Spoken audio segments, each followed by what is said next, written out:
छत्रपती संभाजी महाराज यांच्या नावाने जे विमानतळ नव्याने पुरंदर येथे होणार आहे त्याच्या भूमी अधिग्रहणाला मान्यता दिलेली आहे आणि त्याकरता जो काही निधी आहे तो निधी उभारण्याकरता देखील मान्यता दिलेली आहे।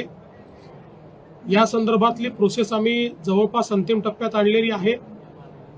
एकूण 96% लोकांनी कन्सेंट दिलेला आहे। त्यामुळे आता लगेच प्राइस निगोसिएशन करून कन्सेंट पद्धतीनं जमीन अधिग्रहण केलं जाईल।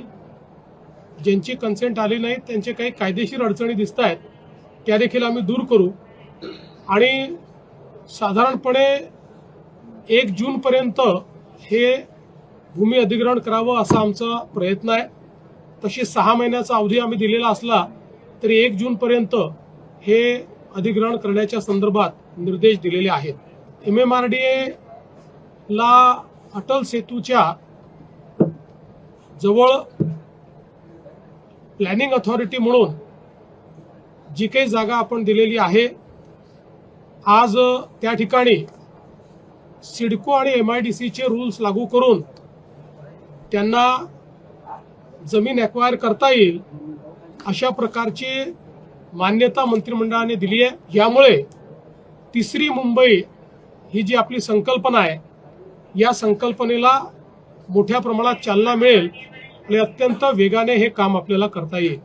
आज जलसंपदा विभागातही अतिशय महत्त्वाचा निर्णय आम्ही घेतलेला आहे आणि जवळपास त्या ठिकाणी 40 प्रकल्प आणि 100 कॅनॉल्स हे पूर्ण करण्याकरता आपण 15,000 कोटी रुपये हे नाबार्डच्या माध्यमातून दीर्घ मुदतीचं कर्ज घेण्याकरता मान्यता दिली आहे। जे प्रकल्प आपण घेतलेले आहेत हे सगळे असे प्रकल्प आहेत की जे पुढच्या 1 ते 2 वर्षात पूर्ण होऊ शकतात, ज्यांचं अंतिम टप्प्याचं काम बाकी आहे आणि हे सगळे कॅनॉल्स आहेत की ज्याची एफिशियन्सी संपलेली आहे, त्याला नव्याने लाइनिंग करण्यात येणार असून आणि त्याचं अद्ययावतीकरण आपण करणार आहोत।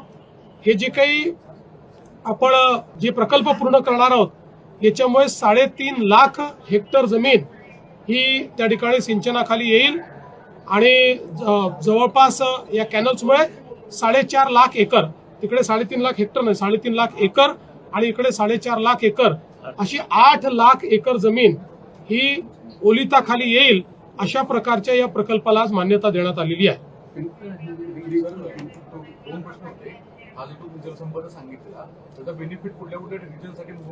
हे सगळ्या रिजनला याचा फायदा होणार आहे।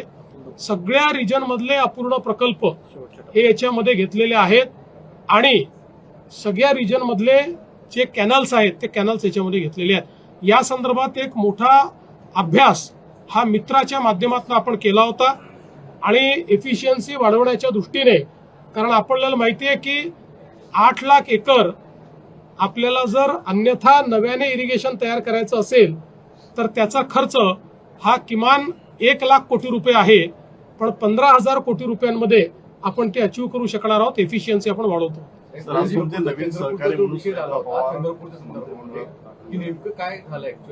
मला आता एवढीच माहिती आहे की चंद्रपूरमध्ये भारतीय जनता पक्षाचे महापौर झालेले आहेत। महापौरांना माझ्या मनपूर्वक शुभेच्छा आहेत। आता त्या ठिकाणी काय अलायन्सेस आहेत ते कुठल्या पद्धतीने केलेले आहेत याची माहिती मी आपल्याला यानंतर घेईन त्यावेळेस देईन।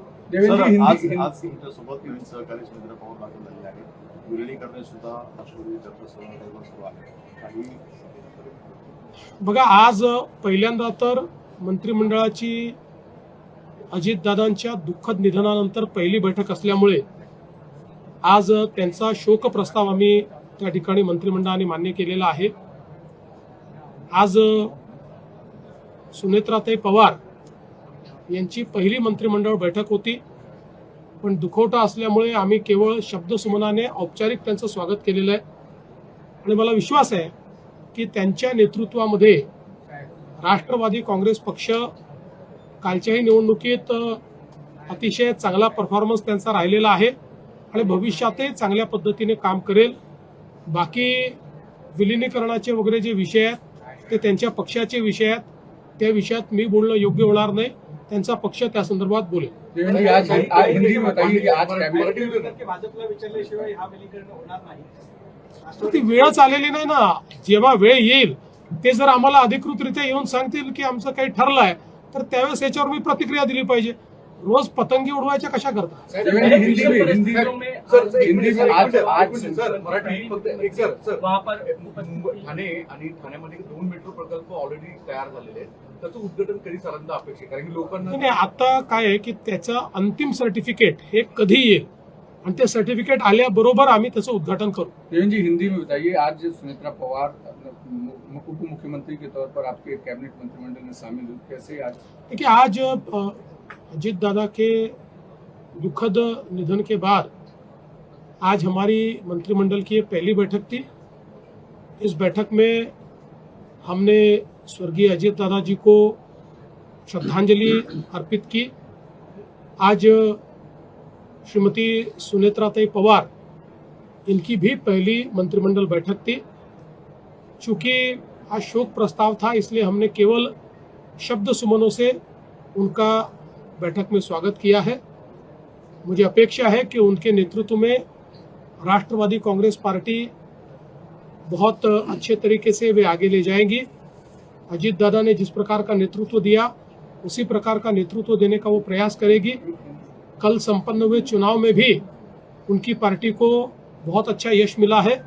इसी यश को वो आगे भी कायम रखेंगे ऐसी मेरी अपेक्षा आज है. तीसरी मुंबई को लेकर के एक महत्वपूर्ण आप लोगों ने फैसला लिया है. साथ ही साथ पुणे की पुरंदर में एयरपोर्ट बनाने को लेकर भी जमीन अधिग्रहण को लेकर फैसला लिया. देखिए, हम लगातार तीसरी मुंबई बनाने का प्रयास कर रहे हैं क्योंकि अटल सेतु के कारण मुंबई और नई मुंबई ये जुड़ गया है और एक बहुत बड़ा एरिया अब मुंबई को डीकंजेस्ट करने के लिए, नए बिजनेस डिस्ट्रिक्ट बनाने के लिए, फ्रंटियर टेक्नोलॉजीज के लिए और एक प्रकार से सभी प्रकार के अर्बनाइजेशन को अकोमोडेट करने के लिए हमको प्राप्त हो रहा है.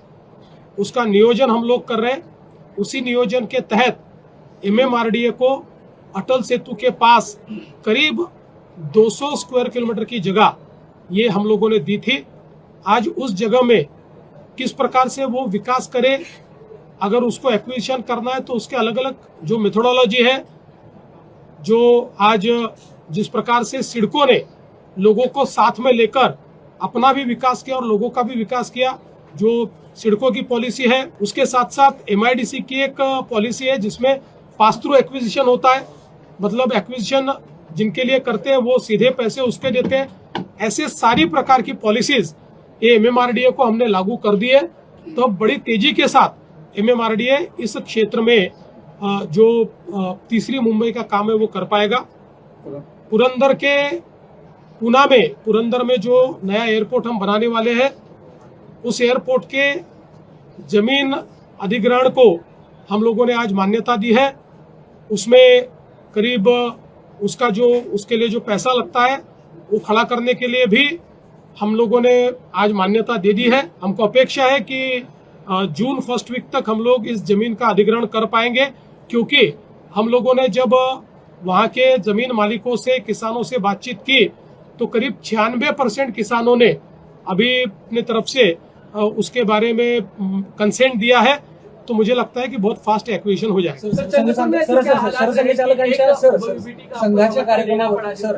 देखिए, अभी तो मैं कैबिनेट में था तब मुझे ये मैसेज आया है हमारे सुधीरभाऊ मुनगंटीवार जी का और किशोर जोरगेवार जी का कि चंद्रपुर में भारतीय जनता पार्टी के मेयर बने हैं. हमारी महिला मेयर है, मैं उनको बहुत बहुत बधाई देना चाहता हूं. अभी इससे ज़्यादा मेरी कोई बातचीत हुई नहीं क्योंकि आप लोगों ने कैबिनेट के तुरंत बाद मुझे पकड़ के यहाँ लाया है. तो मैं पूरी जानकारी लूंगा, उसके बाद आपसे बात करूंगा. संघाच्या कार्यक्रमावरती राज ठाकरेंनी टीका केली आहे. सरसंघचालकांनी मराठी भाषेसंदर्भात जे विधान केलं होतं ते कुठेतरी त्याला खोडून काढले आणि जी मंडळी कार्यक्रमाला उपस्थित राहिली होती ती मोदी सरकारच्या भीतीमुळे उपस्थित राहिली होती असं त्यांनी म्हटलं. माझं तर अगदी स्पष्ट मत आहे की ज्या लोकांना निमंत्रण मिळालं नाही त्यांना वाईट वाटतंय आणि म्हणून ज्यांना निमंत्रण मिळालं त्यांच्यावर ते टीका करतायत. मला असं वाटतं की संघाचे 100 वर्ष पूर्ण झाले. 100 वर्ष पूर्ण झाल्याबद्दल संघाच्या संदर्भात लोकांना वाद अपवाद किंवा स्पष्ट माहिती मिळावी, लोकांच्या मनातले प्रश्न दूर व्हावेत, याकरता समाजातल्या विविध क्षेत्रातले, विविध जाती समाजाचे, विविध उद्योगातले असे सगळे लोक त्या ठिकाणी निमंत्रित केले होते. आणि आपण बघितलं असेल तर बहुतांश लोक असे होते की ज्यांचा कधीही संघाशी संबंध आलेला नाही. आणि विशेषतः 2 दिवस माननीय पूजनीय सरसंघ चालकांनी केवळ मार्गदर्शन केलं नाही, तर आलेल्या प्रत्येक प्रश्नाला उत्तर दिलं. आणि जी उत्तरं त्या ठिकाणी आलेली आहेत त्यामुळे संघ विरोधी प्रचार करणाऱ्यांची दुकानं बंद होणार असल्यामुळे आता अनेकांना, कोणाला तळमळ वाटते, कोणाला मळमळ वाटते, वेगवेगळ्या गोष्टी होत आहेत. त्यामुळे अनेक लोक बोलून राहिलेले आहेत. मला असं वाटतं की या संदर्भात त्यांची असूया एवढीच असावी सगळ्यांची की आम्हाला का बोलवलं नाही. आज आरएसएस को लेकर जिस तरीके से राज ठाकरे की टिप्पणी कैसे देखते हैं उसे? कि राष्ट्रीय स्वयंसेवक संघ को 100 वर्ष पूर्ण हुए. इसके उपलक्ष्य में अलग अलग महानगरों में पूजनीय सरसंघ चालक जी के लोगों के साथ संवाद के कार्यक्रम हुए. इसमें केवल एक तरफा संवाद नहीं हुआ. पूजनीय सरसंघ चालक जी ने लोगों के मन में हमारे देश के बारे में, हमारी संस्कृति के बारे में, संघ के विचार के बारे में, संघ के प्रकल्पों के बारे में जो शंकाएं थी, सूचनाएं थी, उन सभी को सुना और उसका जवाब भी उन्होंने दिया. हर प्रश्न का जवाब उन्होंने दिया. संघ के बारे में जो भ्रांतियां थी उसको भी दूर करने का काम पूजनीय सरसंघ चालक जी ने किया. मैं ऐसा मानता हूं कि ऐसा अमूमन होता नहीं है कि कोई इस प्रकार का संगठन अपने विचारों से परे लोग या जिनका अपने साथ कोई संबंध नहीं आया ऐसे लोगों को निमंत्रित करके उनसे सवाल जवाब करे, और वो भी संघ जैसी दुनिया की सबसे बड़ी स्वयंसेवी संस्था के प्रमुख अगर इस काम को करते हैं तो मैं ऐसा मानता हूं कि अपने आप में एक बहुत महत्वपूर्ण इस प्रकार का कार्यक्रम था. और जो लोग इस पर टीका टिप्पणी कर रहे हैं, मेरा तो अपना मानना यह है कि चूंकि उनको निमंत्रण नहीं मिला इसलिए उनके पेट में दर्द है.